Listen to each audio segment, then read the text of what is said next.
Top 15 Upcoming Games 2013 to 2014. Number 15, Call of Duty Ghosts. Now, whether or not you think this game should be in this list, or perhaps that it should be higher up in the list, undoubtedly this game is going to be one of the top grossing games this year.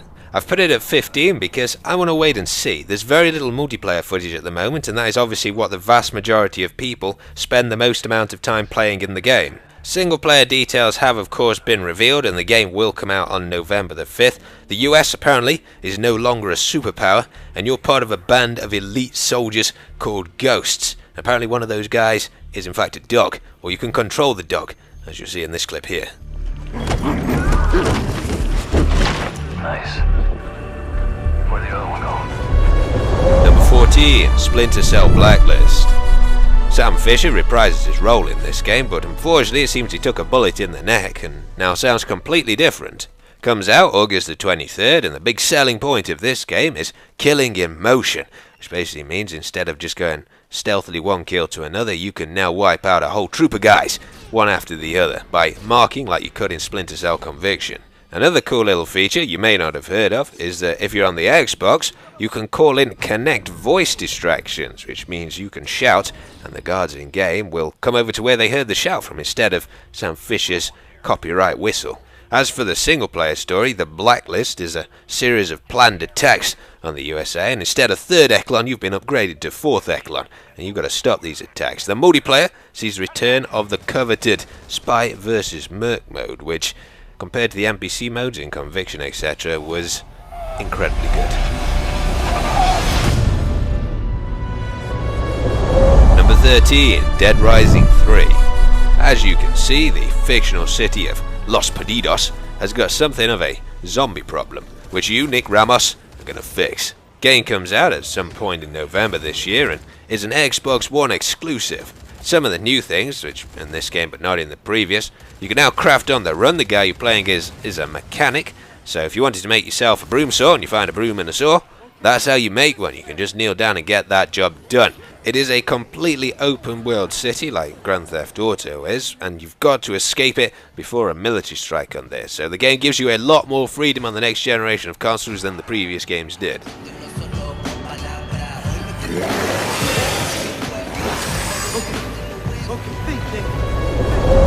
Number 12, Watch Dogs. Now this game has become something of a fan favourite. You're a sort of cyber spy kind of guy who can basically take control of the city with his mobile phone. Now some of you may disagree with the position of this game in this list, but I'm simply going by what I find to be the most enjoyable games, and to be honest, all of the games in this top 15 are pretty damn good. Game comes out November the 19th and is billed as an action-adventure stealth video game set in an alternative reality Chicago, where there's a supercomputer and those in control are, suffice to say, abusing it. But that's how you get to take control of all these things in the city, because they're all linked together. So you can use your phone to check people's bank details that you can see. You can use it to malfunction equipment. In the trailer, you sort of used it to hack traffic lights and cause a massive pileup before eliminating one of the targets. Get out! Get out! Stay low! Number 11, Assassin's Creed Black Flag.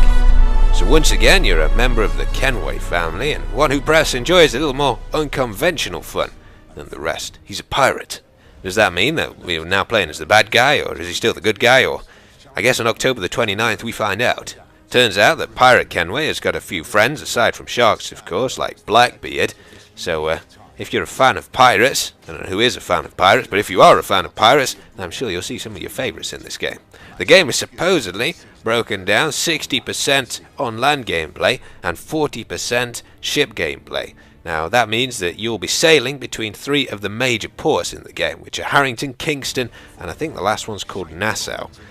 But basically you've got both land and naval exploration in this game, including, controversially for some people, whaling. So if you fancied a bit of whale, then you can now have a bit of whale.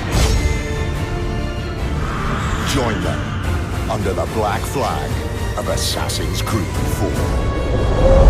Number 10, Metal Gear Solid 5, The Phantom Pain. I have to say, at E3 I was absolutely blown away by this game.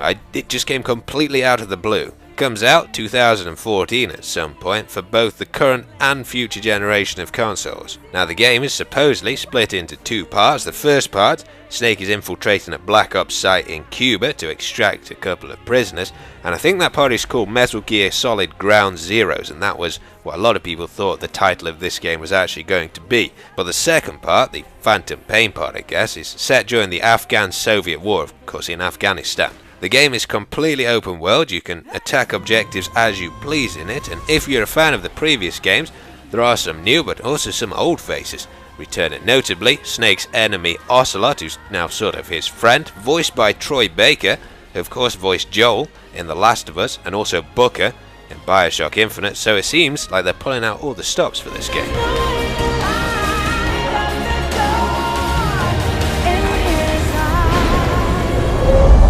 Number 9, DayZ Standalone. If you're unfamiliar with this game, it places you in an open world where you've got to survive the current zombie apocalypse with any other players that you find. The alpha of this game is coming out at some point in July and aims to improve on every aspect of the mod. The map's been extended 20% further to the north and the west, and there's new islands, including Utes, out in the sea. 90% of the buildings are now enterable, most of the towns have been rearranged, there's a new crafting system, a totally new UI, even the map comes in several different parts that you have to piece together.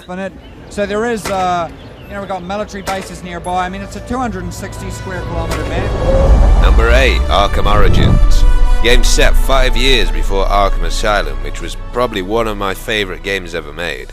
As you would imagine, when the game comes out on October the 25th, you'll be playing as Batman, and he's brought with him a whole new set of tools, including the Batwing, which you can now use to travel from one place to another. Of course, Arkham City was pretty open world, and it seems like the world in Arkham Origins is going to be even bigger, so that's how you get from one place to another. There's also the Batclaw, which allows you to attach two enemies together, and as well as that, Batman now has some new detective skills, which lets him recreate crime scenes and solve puzzles by using that info. It's also worth noting that everybody's favourite voice actor, Troy Baker, is making a return in Arkham Origins as the Joker.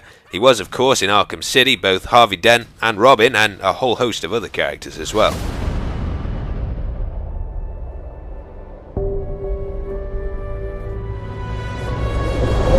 Number 7, Mirror's Edge 2.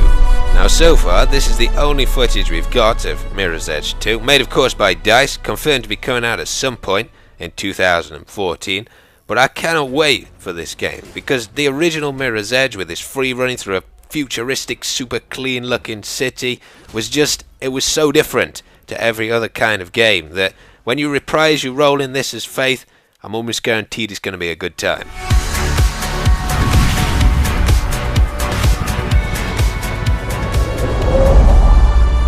Number 6, The Division. This was probably the biggest shock, for me at least, at E3.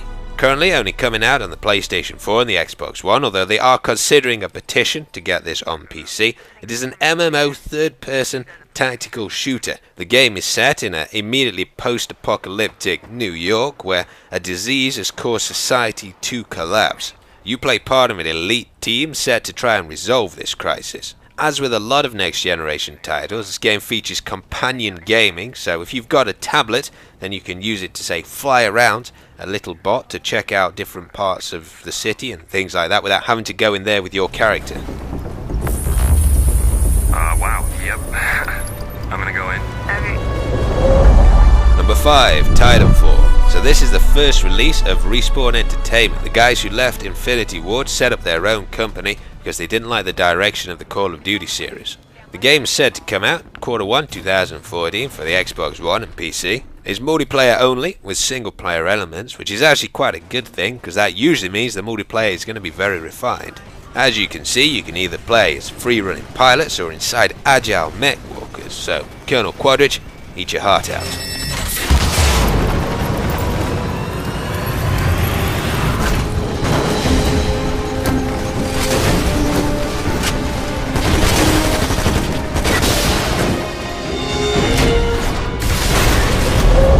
Number 4, Destiny. So this is the product of Bungie's new 10-year publishing deal with Activision. You play 700 years in the future. Humans have branched out during what was called the Golden Age to planets in the solar system.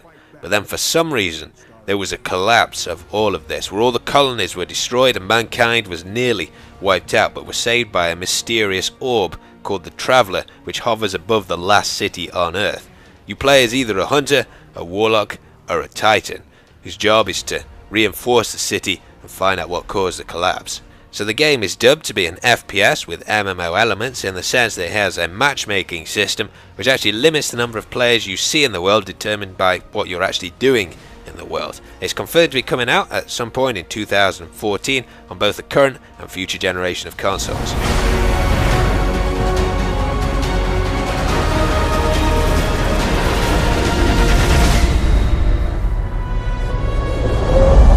Number 3, Battlefield 4. I don't think I have ever felt such anticipation for an upcoming multiplayer shooter. Battlefield 3 obviously contains some flaws, but now that this game is on the future generation of consoles and PC and the past generation, it could well become the definitive Modern Warfare shooter. It comes out on October the 29th and, to be honest, features everything that should have been in Battlefield 3. A new commander mode, the ability to swim underwater, counter knives, Frostbite 3.0 destruction. As you'll see in this video, this whole tower gets destroyed once the underlying pillars are taken out. You can also play as female soldiers, and you play as 3 factions: the US, China or Russia. From what I've seen, both vehicle and infantry gunplay is a whole lot more satisfying as well.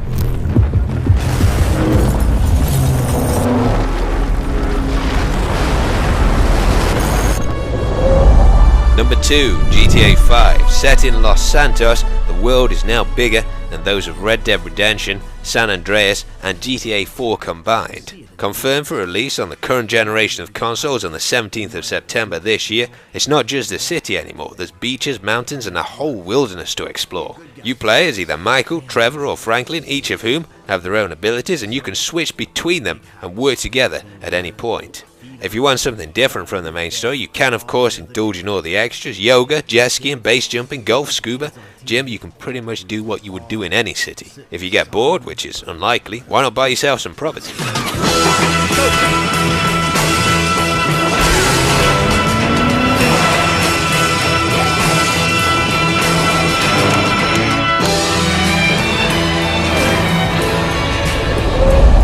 Number 1, Star Wars Battlefront 3. Now it may surprise you that this is at the top of my list, given that they've only shown this small cinematic, but I've been waiting for so long to get a decent Star Wars game, and I really think DICE can nail it this time. They've already said you can fly from the planetary surface all the way up into a space battle, so it looks like it could be incredibly good.